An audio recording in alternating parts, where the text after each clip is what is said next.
সবাই শুনেছেন আল্লাহ তাআলা কি বলছেন, ইয়া আইয়ুহাল্লাযীনা আমানু ইযা নুদিয়া লিস-সালাতি মিন ইয়াউমিল জুমআহ, হে মুমিনগণ, জুমার দিন যখন আজান দেওয়া হয় সালাতের জন্য, ফাসআউ ইলা যিকিরিল্লাহ। এখানে কয়েকজন আলেম বা মাদ্রাসা ছাত্র আছে, একটু শোনেন, শব্দগুলো খেয়াল করে শোনেন। হে মুমিনগণ, জুমার দিন যখন আজান দেওয়া হয়, ফাসআউ ইলা যিকিরিল্লাহ, তোমরা আল্লাহর জিকিরের দিকে আসো। আমার দিকে খেয়াল করে শোনেন, শব্দটা এরকম হলে মনে হবে কি আমাদের কাছে ভালো, কি হে মুমিনগণ, জুমার দিন যখন নামাজের জন্য আজান দেওয়া হয় তোমরা নামাজের দিকে আসো। কিন্তু আল্লাহ নামাজের কথা বলেন না, কি বলছেন, জুমার দিন যখন আজান দেওয়া হয় আল্লাহর জিকিরের দিকে আসো। এখন জিকিরটা কি? জিকিরটা কি? না, জিকিরটা হলো খুতবা। জিকিরটা হলো কি? খুতবা। তো এটা আমি কোথায় পাইলাম? এটাও হাদিসে আছে। দেখেন, রাসূল সাল্লাল্লাহু আলাইহি ওয়াসাল্লাম বলেন, জুমার দিন যে ব্যক্তি গোসল করলো, স্ত্রীকে গোসল করালো, নিজেরা পরিষ্কার পরিপাটি হয়ে আগেই মসজিদের দিকে রওনা দিল, যে লোকটা মসজিদে সবার আগে ঢুকবে কিসের নেকি পাবে বলেন? এই যে হাদিস আপনারা জানেন। তারপরে যে ঢুকবে কিসের নেকি পাবে? গাভীর কুরবানি নেকি পাবে। তারপরে যে ঢুকবে সে কিসের নেকি পাবে? হ্যাঁ, ছাগল কুরবানি নেকি পাবে। হাদিস জানেন না? জানেন। এবার দেখেন, এরপরে যে আসবে সে আল্লাহ রাস্তায় মুরগি দানের নেকি পাবে। তারপরে যে আসবে আল্লাহ রাস্তায় একটা ডিম দেওয়ার নেকি পাবে। এরপরে যখন ইমাম সাহেব খুতবা দেওয়ার জন্য বেরিয়ে আসেন, এই শব্দ খেয়াল করেন, ফাইজা খরাজাল ইমাম, ইমাম যখন খুতবা দেওয়ার জন্য বেরিয়ে আসলেন, তখন তাওয়াও সুহুফাহুম, ফেরেশতারা তাদের অতিরিক্ত লেখাপত্র বন্ধ করে দেন। মানে এখন আর উট কোরবানি পাওয়া যাবে না, আর গাবি কোরবানি নেকি পাওয়া যাবে না, ছাগল কোরবানি নেকি পাওয়া যাবে না, মুরগি দানে নেকি পাওয়া যাবে না, ডিম দানে নেকি পাওয়া যাবে না। এখন বন্ধ করে ওনারা কি করেন? ওনারা কি চলে যান? না, তখন ওনারা মসজিদের ভিতরে এসে ইয়াস্তামিউনা যিকর, ইমাম সাহেবের জিকির শোনেন। এই জিকির মানে কি? এই জিকির মানে কি? খুতবা। তাহলে হাদিসে কোরআনের আয়াতের ব্যাখ্যা করে দিল, আল্লাহ তাআলা যে বললেন জুমার দিনে আজান দিলে তোমরা আল্লাহর জিকিরের দিকে আসো, তার মানে খুতবার দিকে আসো। এবার বাস্তবতা বলি, আমাদের দেশে জুমার নামাজে জামাত পায় 100 জনের মধ্যে 99 জন, কিন্তু খুতবা পায় না 70-80 জন। সত্য না মিথ্যা? তার মানে কোরআনের আয়াতের উপর আমল হয় না। তাহলে মুসল্লিদের 1 নম্বর দায়িত্ব হলো জুমার দিনে এসে খুতবা শ্রবণ করা। খুতবা কখন শুরু হবে তার আগে মসজিদে মুসল্লিরা আসবেন। এখন হাদিস দেখেন, ওমর রাদিয়াল্লাহু তাআলা আনহু মেম্বারে বসলেন, বসার পরে দাঁড়ালেন, দাঁড়ানোর পর খুতবা দিচ্ছেন। ইদেস দাখালা উসমান, ইতিমধ্যে রাসূলের সাহাবী ওসমান রাদিয়াল্লাহু তাআলা আনহু মসজিদে ঢুকছেন। খুতবা কেবল কিন্তু শুরু করছে ওমর রাদিয়াল্লাহু তাআলা, ইতিমধ্যে ওসমান রাদিয়াল্লাহু তাআলা আনহু ঢুকছে, বুখারীর হাদিস। এবার ওমর রাদিয়াল্লাহু তাআলা আনহু মিম্বারের উপর দাঁড়িয়ে বলছেন, আইয়াতু সাআতিনা হাজি, এই এখন কি আসার সময় হলো? তখন ওসমান বলছে কি, ইন্নী শুগিলতু, ভাই আমি একটু ব্যস্ত ছিলাম, আমি আজান শুনছি, ঘরে গেছি, ওযু করছি, মসজিদে আসছি, আর কোনো কাজ করি নাই। ভাই ওযু করতে কতক্ষণ লাগে? ধরলাম 5 মিনিট, তাহলে 5টা মিনিট পরে আসছে, আর ওমর কি বললেন এখন আসার সময় হলো?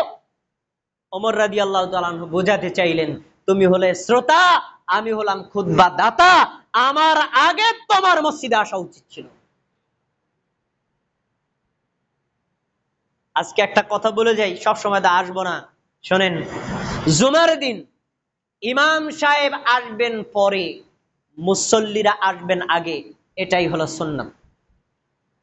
ইমাম যদি আসেন আগে আর মুসল্লিরা যদি আসেন পরে, তাহলে মুসল্লিরা উট কোরবানির নেকি পাবে না, গাবি কোরবানির নেকি পাবে না, ছাগল কোরবানির নেকি পাবে না, ডিম দানের নেকি পাবে না, আর মুরগি দানের নেকি পাবে না।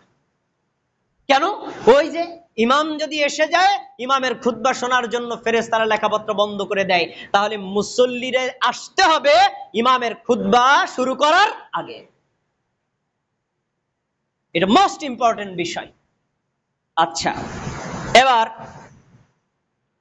রাসূল সাল্লাল্লাহু আলাইহি সাল্লামের যুগে নবী সাল্লাল্লাহু আলাইহি সাল্লাম একজন দাঁড়িয়ে খুতবা দিচ্ছিলেন একদিন। ইতিমধ্যে মসজিদে নববীর সামনে ছিল মাঠ, সেখানে মাঝে মধ্যে বেচা কেনার জন্য মালপত্র আসতো। সিরিয়া থেকে একটা বণিক দল কিছু মাল নিয়ে মাঠে আসছে। নবী সাল্লাল্লাহু আলাইহি ওয়াসাল্লাম দাঁড়িয়ে খুতবা দিচ্ছেন, তখন সাহাবীগণ পিছনে তাকায় দেখলেন ওই কিছু মাল আসছে। তো ওনারা ভাবলেন আমি যদি এখন বের হয়ে 10 কেজি মাল কিনি, তারপরে একদিন রেখে যদি এবার বিক্রি করি, 10 কেজি মালে 100 টাকা দিয়ে কিনলে পরের দিন যদি এবার 200 টাকা বিক্রি করি, আমার 100 টাকা লাভ হবে। আমি যদি এখন না যাই তাহলে তো মালটাও কিনতে পারবো না, লাভ হবে না। তাহলে কি করে? সাহাবীরা চলে গেলেন মালগুলো কেনার জন্য। আপনারা বলেন তো খুতবা দিচ্ছেন কে? আমাদের নবী। তখন হাদিসে আসছে সহিহ মুসলিমে 12 জন সাহাবী, মাত্র 12 জন সাহাবী আমাদের নবীর খুতবা শুনছে। তারা বলছে ওখানে ব্যবসা বাণিজ্যের জামানায় তা হোক, আমার কাছে নবীর খুতবা বড়, আমি নবীর খুতবা শুনবই শুনবো। 12 জন আছে, বাকি সবাই চলে গেছে। এই দৃশ্যটা আল্লাহর কাছে এত খারাপ লাগছে, এত খারাপ লাগছে, আল্লাহ সূরা জুমায় আয়াত নাযিল করেছেন কি ফাইজা রাআউ তিজারাতান আও লাহুন ফাদ্দু ইলাইহা।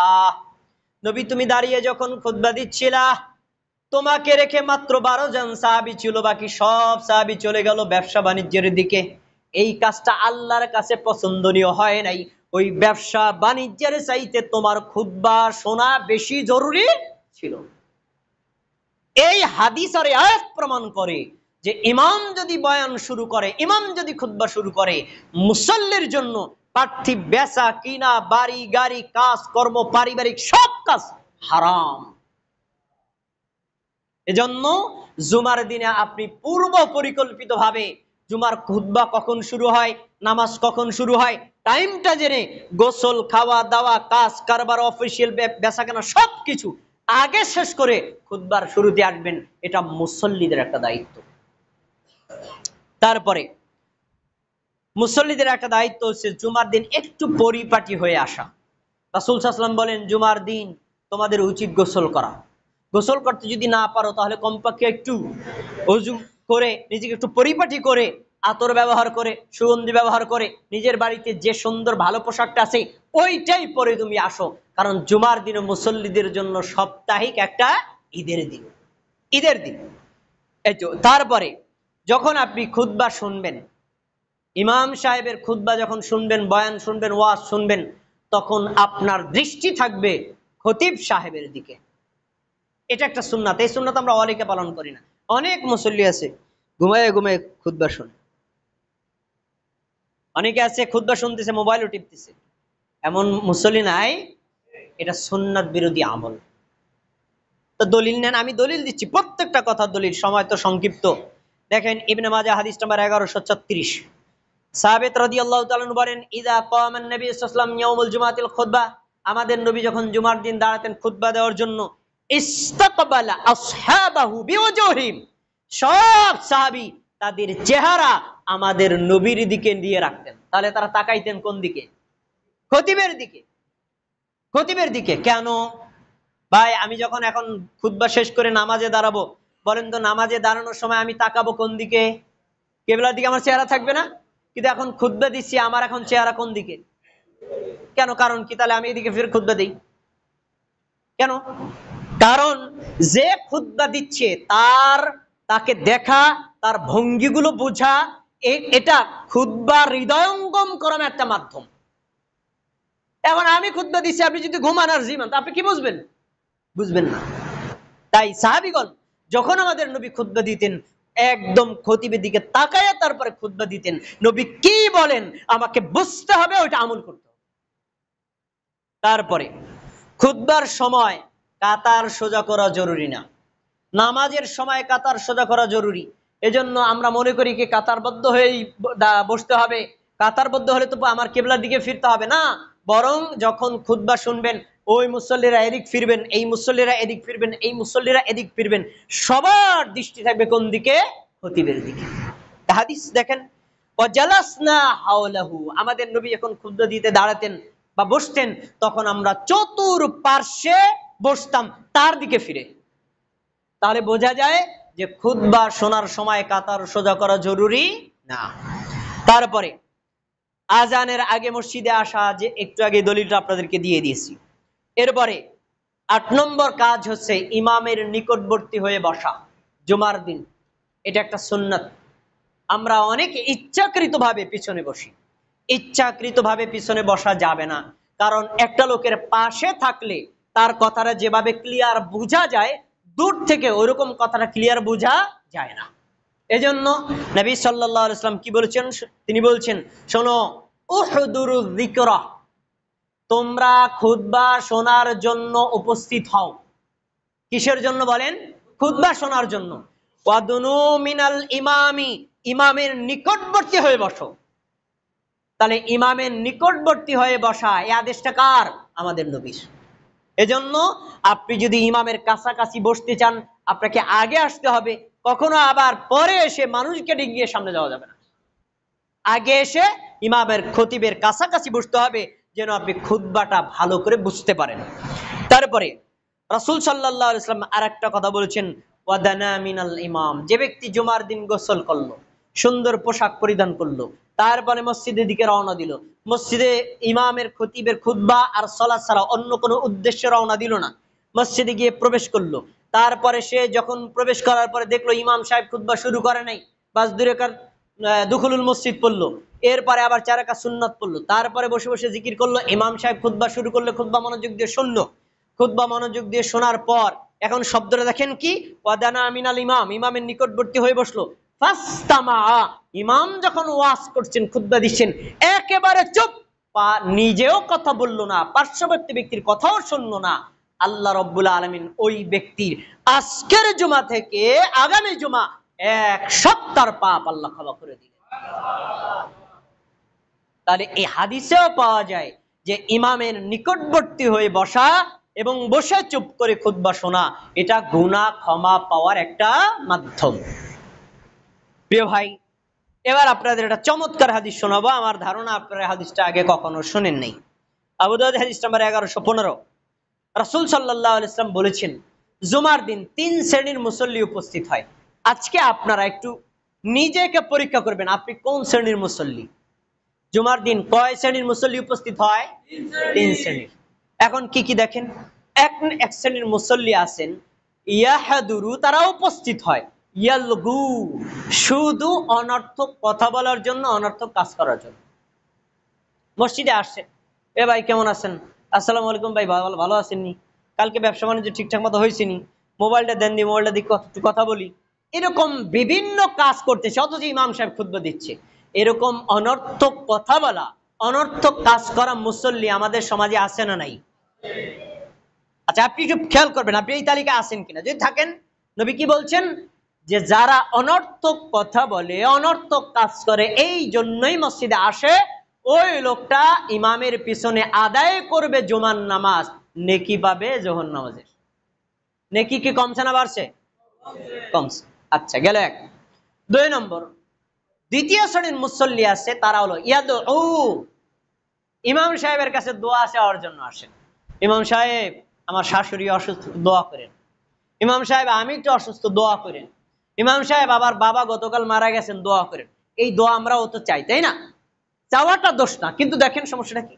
তো ওনারা শুধু দোয়ার জন্যই আসেন, অন্য কোনো উদ্দেশ্য না। তো এখন কি বলছেন? ইনশাআ আতাহু ওয়া ইনশাআ মানাহু, আল্লাহর ইচ্ছা, ইচ্ছা করলে ইমাম যদি খুতবার মধ্যে তার জন্য দোয়া করে, আল্লাহ তার দোয়া কবুল করতেও পারেন, আবার আল্লাহ তার দোয়া প্রত্যাখ্যান করে দোয়া কবুল নাও করতে পারেন। তাহলে মুসল্লি গেল কয় শ্রেণীর? অনর্থক কথা বলে, অনর্থক কাজ করে 1 শ্রেণীর, আর শুধু দোয়ার জন্য আছে কয় শ্রেণী গেল? 2 শ্রেণীর। এবার 3 নম্বর শ্রেণীতে আপনি আছেন কিনা দেখেন। নবী সাল্লাল্লাহু আলাইহি ওয়াসাল্লাম বলেন, তৃতীয় শ্রেণী হচ্ছে বি ইসকাতিন অসুকুতিন, সে আসে একেবারে চুপ করে ইমাম সাহেবের খুতবা মনোযোগ দিয়ে শোনে, পাশে কোনো ব্যক্তির সাথে কোনো কথা বলে না, কেউ কথা বললে ওইটা শোনেও না, আর কোনো সময় সে একটা পাথর কুচিও নড়াচড়া করে না, মনোযোগ দিয়ে ইমাম সাহেবের খুতবা শোনে। খুতবা শুনলো, নামাজ পড়লো, তারপরে সে বিদায় নিল। রাসূল সাল্লাল্লাহু আলাইহি ওয়াসাল্লাম বলেন, এইভাবে যে তৃতীয় শ্রেণীর মুসল্লি হয়, আল্লাহ তাআলা ওই ব্যক্তিকে গত জুমা থেকে এই জুমা 7 দিন, ওয়া জিয়াদাতু সালাসাতিন, আর অতিরিক্ত 3 দিন, মোট 10 দিনের পাপ ক্ষমা করে দেন। সুবহানাল্লাহ। তাহলে আমরা কি জুমার দিনে তৃতীয় শ্রেণীর শ্রোতা হতে পারবো তো ইনশাআল্লাহ? আচ্ছা, এবার জুমার দিনে আপনি খুতবা চলাকালীন অবস্থায় নিজে তো কথা বলতে পারবেন না, নিজে তো অনর্থক কোনো কাজ করতে পারবেন না, এমন কি অন্য কাউকে চুপ থাকতেও বলতে পারবেন না।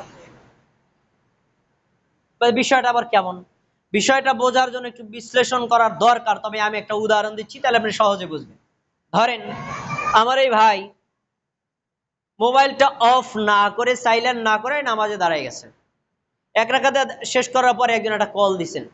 এখন এই কলটার কারণে যখন যখন রিংটা বাজলো সবার একটু নামাজে ডিস্টার্ব হয়েছে নাকি হয় নাই? আচ্ছা, পরে তো কলটা থেমে গেছে। এখন উনি একবার ডিস্টার্ব অন্য ব্যক্তি করছে অজ্ঞাত কারণে, উনি তো জানেন এই লোকটা নামাজে, ডিস্টার্ব হয়েছে একবার। এবার দেখেন এই লোকটাকে শাসানোর জন্য নামাজের পরে দাঁড়াইছে 5 জন। এই মোবাইল চালাইতে জানো না, মোবাইল তুমি কি ব্যবহার করো, তোমার মোবাইলে নাকি আমার নামাজে সবার ডিস্টার্ব হয়েছে। উনি আবার, আমি বললাম আর উনিও রাগায়। এই রাগানোর কারণে এখন নামাজে পুরো হট্টগোল, সব মুসল্লি নামাজে ডিস্টার্ব। এখন বলেন তো, উনি যে একবার ভুল করলো, আমরা ভুল করছি কয়বার? আমরা ভুল করছি 5 বার।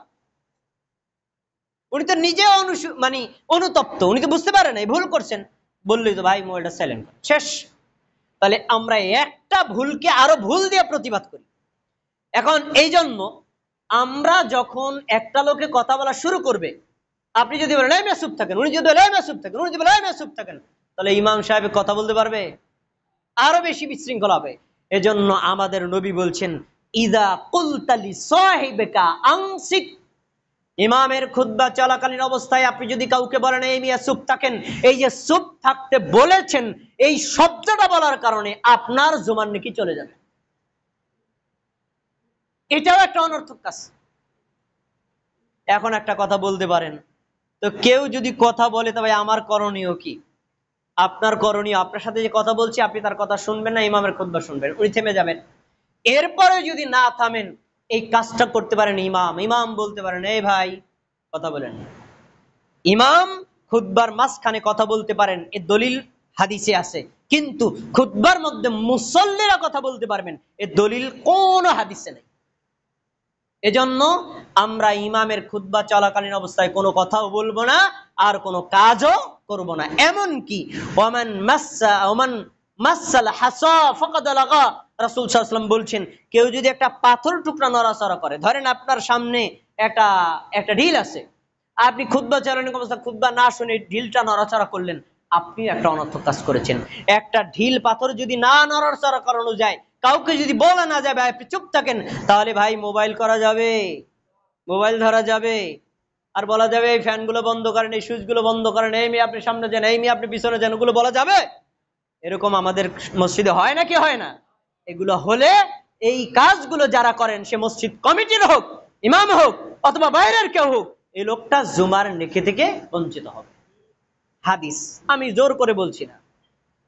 আচ্ছা, এবার রাসূল সাল্লাল্লাহু আলাইহি ওয়াসাল্লাম একটা বিষয় সতর্ক করেছেন, ফামান লাগা ওয়া তাকাত্তা রিকাবান নাস কানাত লাহু যুহরা, সুনানে আবু দাউদ 347 নম্বর হাদিস।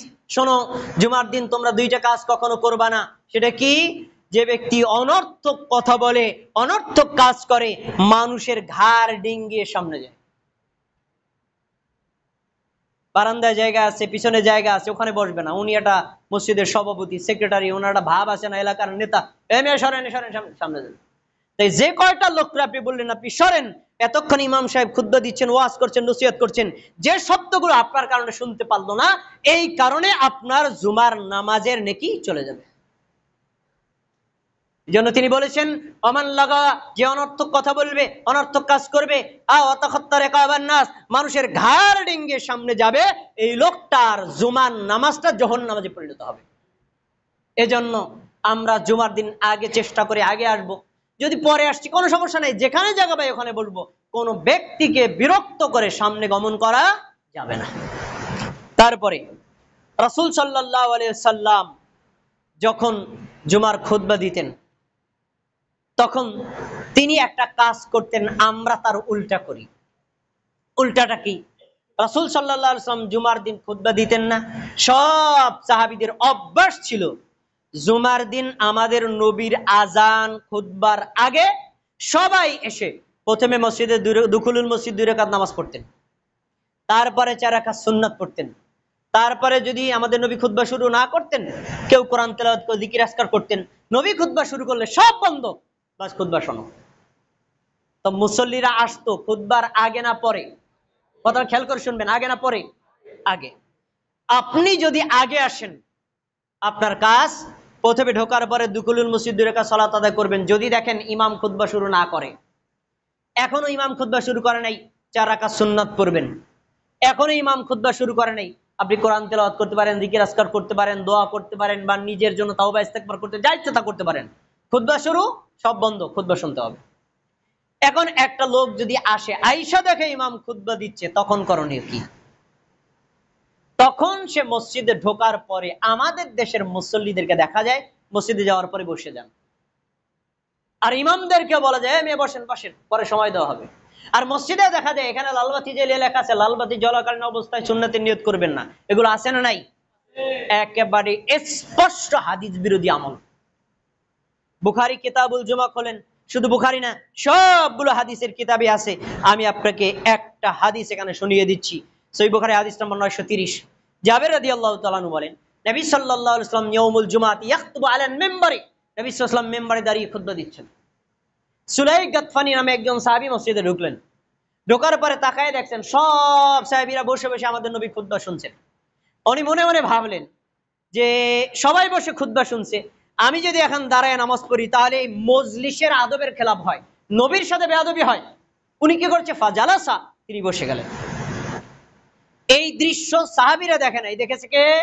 আমাদের নবী।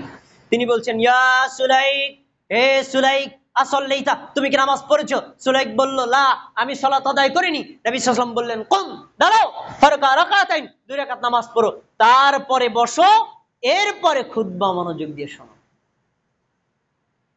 তাহলে হাদিস কি বোঝা যায়? ইমাম যদি ওয়াজ করে, ইমাম যদি নসিহত করে, ইমাম যদি বয়ান করে, ইমাম যদি খুতবা দেয়, মসজিদে ঢোকার পরে বসে যেতে হবে না 2 রাকাত নামাজ পড়তে হবে? 2 রাকাত সালাত আদায় করতে হবে। এই আদেশ কি আমার না নবীর? নবীর। নবীর যদি আদেশ থাকে, নবীর আদেশের বিরুদ্ধে কোন মসজিদ কমিটির আদেশ, কোন ইমামের আদেশ কোন মূল্য নাই। আরেকটা হাদিস আপনাকে শোনাই। আবু কাতাদা রাদিয়াল্লাহু তাআলা আনহু বলেন, আমি মসজিদে ঢুকলাম।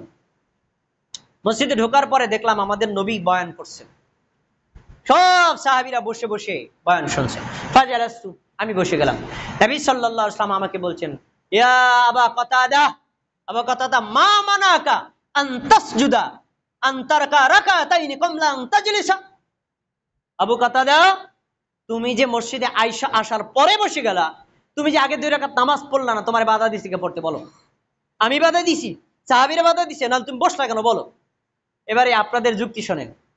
সাহাবী দাঁড়ায় বলছেন, আল্লাহ রাসূল, রাআইতুকা জালিসান, আপনাকে দেখলাম আপনি বসে বসে বয়ান করছেন, ওয়ান্নাসু জুলুসুন, লোকেরাও বসে আপনার খুতবা শুনছে, বয়ান শুনছে। এখন আমি যদি দাঁড়িয়ে নামাজ পড়ি তাহলে আপনার মজলিসের সাথে বেয়াদবি করা হয়, এজন্য আমি বসে গেছি, ফাজালাস্তাম, বসে গেছি। নবী সাল্লাল্লাহু আলাইহি ওয়াসাল্লাম বলে দিয়েছেন, শোনো, ইযা জাহাদুকুমুল মাসজিদা ওয়াল ইমামু ইয়াখতুবু, শুনে রাখো, তোমরা যখন মসজিদে আসবা, আসার পরে যদি দেখো ইমাম খুতবা দেয়, ইমাম বয়ান করে, ইমাম নসিহত করে, ইমাম ওয়াজ করে, যাই করুক না কেন, আগে 2 রাকাত নামাজ পড়বা, তারপরে বসবা। আজকে থেকে আমরা একটা সিদ্ধান্ত নেই, মসজিদে ঢোকার পরে যদি দেখি ইমাম সাহেব ওয়াজ করতেছেন, নসিহত করতেছেন, বয়ান করতেছেন, খুতবা দিচ্ছেন, আমরা কি বসে যাব না 2 রাকাত নামাজ পড়বো? এটা আমাদের নবীর আদেশ। এবার 4 রাকাত সুন্নাত। 4 রাকাত সুন্নাতের বিষয়টা হলো, আপনি যদি ইমামের খুতবার আগে আসেন তাহলে 4 রাকাত সুন্নাত পড়বেন, আর যদি এসে দেখেন যে না খুতবা শুরু হয়ে গেছে, তখন আপনি 2 রাকাত পরে বসবেন। এই যে 4 রাকাত সুন্নাত রয়ে গেল, ইমাম সাহেবের খুতবা, তারপরে নামাজ, নামাজের পরে আপনি 4 রাকাত সুন্নাত পড়ে নেবেন, কোনো সমস্যা নাই। এটাই হলো সঠিক সুন্নাত। কিন্তু বড় দুঃখের বিষয়, আমাদের এই সুন্নাতগুলো আমরা অনেকেই পালন করি না। সবশেষ আমার কথাটা বলে আলোচনা শেষ করছি, আপনাদেরকে বিরক্ত করব না। মুসল্লিদের একটা মোস্ট ইম্পর্টেন্ট দায়িত্ব আছে, খুবই গুরুত্বপূর্ণ দায়িত্ব। মসজিদ কমিটির দায়িত্ব, সভাপতির দায়িত্ব, সেক্রেটারির দায়িত্ব, এলাকাবাসীর দায়িত্ব, প্রত্যেক সচেতন মানুষের দায়িত্ব হলো এমন একজন ইমামকে, এমন একজন খতিবকে রাখা, যে লোকটা আল্লাহর বাণী কোরআন দিয়ে, নবীর বাণী হাদিস দিয়ে খুতবা দিবে, তাকে রাখা। কোরআন এবং হাদিসের বাইরে হাস্যরসাত্মক কিচ্ছা বলে, গল্প বলে, পীর বুজুর্গদের গল্প বলে, মানুষকে কৌতুক বলে, অথবা অন্য মানুষের সমালোচনা করে, কারো গীবত করে, এই জাতীয় কোন খতিবকে খতিব হিসেবে রাখা যাবে না। এটা মুসল্লিদের দায়িত্ব। দেখেন আল্লাহ কি বলছেন সূরা জুমা, সূরা জুমার 17-18 নম্বর আয়াত আল্লাহ কি বলছেন, ফাবাশশির ইবাদিল্লাযীনা ইয়াসতামিউনাল কওলা ফায়াত্তাবিউনা হাসানাহু উলাইকাল্লাযীনা হাদাহুমুল্লাহ ওয়া উলাইকা হুম উলুল আলবাব। নবী তুমি ওই সকল লোকদেরকে সুসংবাদ দাও যারা খুতবা, বয়ান, নসিহাত, ভাষণ এগুলো মনোযোগ দিয়ে শোনে। তাহলে একটা দায়িত্ব কি? মনোযোগ দিয়ে শোনা। তারপরে ফায়াত্তাবিউনা মা আহসানা, খতিব সাহেব, ইমাম সাহেব যে খুতবা দিলেন, যে ওয়াজ করলেন, যে নসিহাত করলেন, যে বয়ান করলেন, এই বয়ানের মধ্যে যেটা সবচেয়ে সুন্দর ওইটা মেনে চলে। তাহলে দুইটা কথা পাওয়া গেল, যে সুন্দর খুতবা দেওয়া আর সুন্দর খুতবার শোনা, আর ওই সুন্দর খুতবাটাই আমল করা। এখন ইমাম যদি খুতবা সুন্দর দিল না অসুন্দর দিল, বুঝবো কিভাবে? উত্তর, যদি কোরআন দিয়ে দেয়, কোরআন কি সুন্দর না অসুন্দর? কোরআন কি সত্য না মিথ্যা? নবীর হাদিস দিয়ে যদি খুতবা দেয়, সত্য না অসত্য? সঠিক না ভুল? তাহলে ইমাম যদি দাঁড়ায় বলে যে আল্লাহ তাআলা কোরআন মাজিদের এত নম্বর আয়াতে এটা বলেছেন, আল্লাহর নবী হাদিসের এই বুখারীতে এত নম্বর হাদিসে বলেছেন, মুসলিমে এত নম্বর হাদিসে বলেছেন, মেশকাতে এত নম্বর হাদিসে বলেছেন, এই হাদিসটা আমি আপনাকে শোনাচ্ছি, তাহলে এই খুতবা কি সুন্দর না অসুন্দর? আর যদি কোরআনও নাই, হাদিসও নাই, আমার পিশাব করেছেন, আমার বুজুর্গ করেছেন, আমার বাপদাদার আমল থেকে দেখেছি, অমুকে তমুকে করতেছে, এইগুলো বলে কিচ্ছা কাহিনী বলে মানুষকে হাস্যরসাত্মক বলে খুতবা দেয়, এটা আল্লাহর নবীর খুতবা নয়। এ ধরনের খতিব যদি থাকে, তাকে পরিবর্তন করা মুসল্লিদের দায়িত্ব। আমি যতটুকু জেনেছি আপনাদের মসজিদের ইমাম আলহামদুলিল্লাহ যথেষ্ট চেষ্টা করেন নিজেও সত্য বোঝার জন্য, আপনাদেরকে সত্য তুলে ধরার জন্য। তার মতো আমরা যদি সকল মসজিদের সকল খতিব কোরআনের বাণী দিয়ে, হাদিস দিয়ে মানুষকে দ্বীন শিক্ষা দেই, মানুষের কি উপকার হবে না ক্ষতি হবে? আল্লাহ রাব্বুল আলামিন আমাদের সবাইকে এই অতি সংক্ষিপ্ত ভাবে জুমার দিনে খতিবের করণীয়, মুসল্লিদের করণীয় সম্পর্কে যে কথাগুলো শুনেছি, আমাদের সবাইকে হৃদয়ে বুঝে আমল করার তৌফিক দান করুন।